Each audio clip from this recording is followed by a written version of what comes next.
다음은 뉴스원 심원기 간사께서 다시 나와 주셔서 미리 준비한 추첨함에서 아까 넣어주신 명함을 한 장 뽑겠습니다.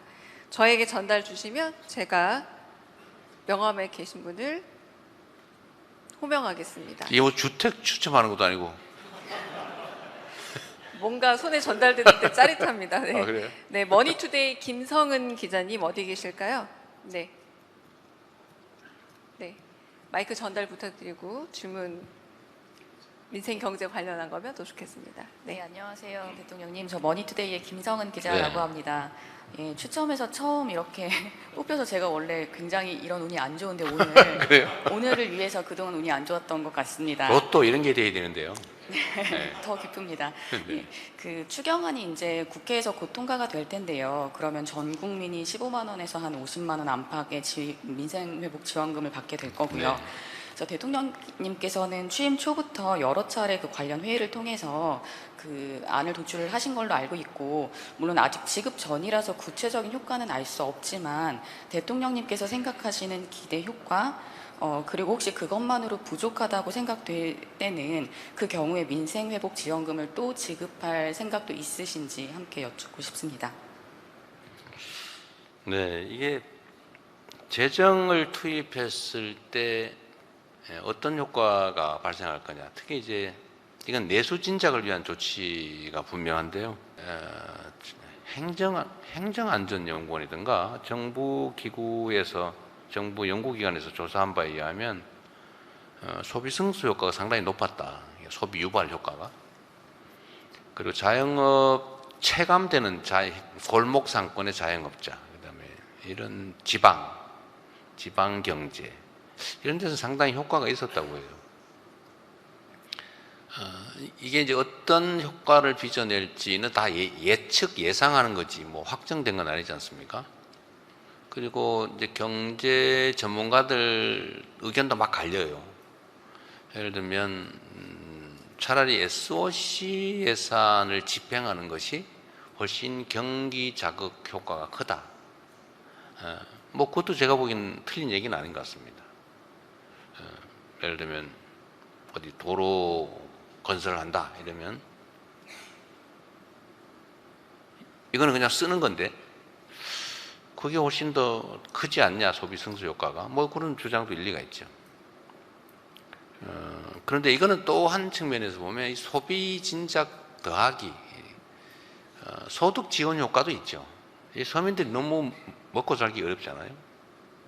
그래서 저는 가끔씩 그런 생각이 있던데 몇십만 원 때문에 온 가족이 극단적 선택을 하는 사안들도 사실은 있습니다. 그리고 뭐 여러분들은 어떤지 모르겠는데 얼마 전에 제가 어디서 제가 쪽지 이런 걸 많이 받으니까요. 쪽지 여기 보니까 무슨 특정 과일을 꼭 사 먹어야지 이런 얘기가 있었어요. 과일 중에 좀 비싼 과일, 수입 과일 얘기했는데 이번에 받으면 그거 한번 사 먹어봐야지 이런 쪽지들이 오더라고요. 근데 보통의 웬만한 사람들은 그런 생각을 안 할 수 있지만 그렇게 먹고 싶은 과일 한 개를 못 사 먹는 그런 사람도 사실 많아요. 아마도 이번에는 정육점 식당이 꽤 장사가 잘 될 거라고 보통 예측하잖아요. 소고기 한번 먹어봐야지. 그러니까 이것도 삶이 매우 팍팍하다는 얘기 아닙니까? 가족들, 우리 자녀들 데리고 한번 고기 한번 실컷 먹어봐야지. 저는 세계 10대 경제 강국이라고 우리가 자부하면서도 이런 먹는 문제 가지고 이렇게 애달파하지 않았으면 좋겠다는 생각도 해요. 근데 그런 사람 꽤 많다는 거죠. 그래서 소득 지원 효과, 또 소득 재분배 효과, 그것도 확실하게 크죠. 뭐 엄청난 부자한테 뭐 15만 원 뭐 큰 돈이겠어요? 그러나 당장 떼거리가 불안한 사람한테 15만 원은 아니 50만 원은 정말 엄청나게 큰 돈이죠. 그래서 재분배 효과도 있겠다. 어쨌든 경험상으로 보면 지금 일선의 골목 경제 경기가 너무 안 좋습니다. 그러니까 이게 마치 이 저수지로 보면 아주 깊은 부분은 좀 감으로도 견딜 수 있어요. 그런데 얕은 부분, 대부분 얕은 지역이잖아요. 얕은 지역은 피해가 너무 크다. 회생 불가능하게 될 수도 있다. 그런 측면에서 지금 현재 재정 상황, 또 부채 상황, 경제 상황 이런 것들 다 고려해서 나름은 정한 것이고 효과는 일반적으로 평가되는 것보다 높을 거다라고 생각합니다. 또 할 거냐 문제는 그때 가봐야겠죠. 일단은 재정 상황이 또 더 할 만큼 녹록치가 않습니다.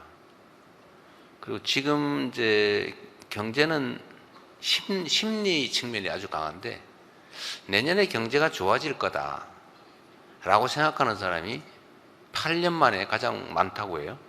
52%쯤 된다는 통계도 있던데 경제가 좋아질 거다라고 믿으면 이제 소비가 좀 늘어나죠. 소비 지수도 많이 늘어났다고 해요. 올라갔다고 합니다. 그러면 이제 여기 약간의 마중물을 부어주면 선순환이 시작되지 않겠냐 이렇게 생각하고 다시 이걸 억지로 해야 되는 상황이 안 되게 만드는 것도 또 우리 정부가 해야 될 일이라고 생각합니다. 일단은 뭐 추가할 계획은 없어요. 그러나 세상 일이 꼭 계획대로만 되는 건 아니더라고요. 네, 감사합니다.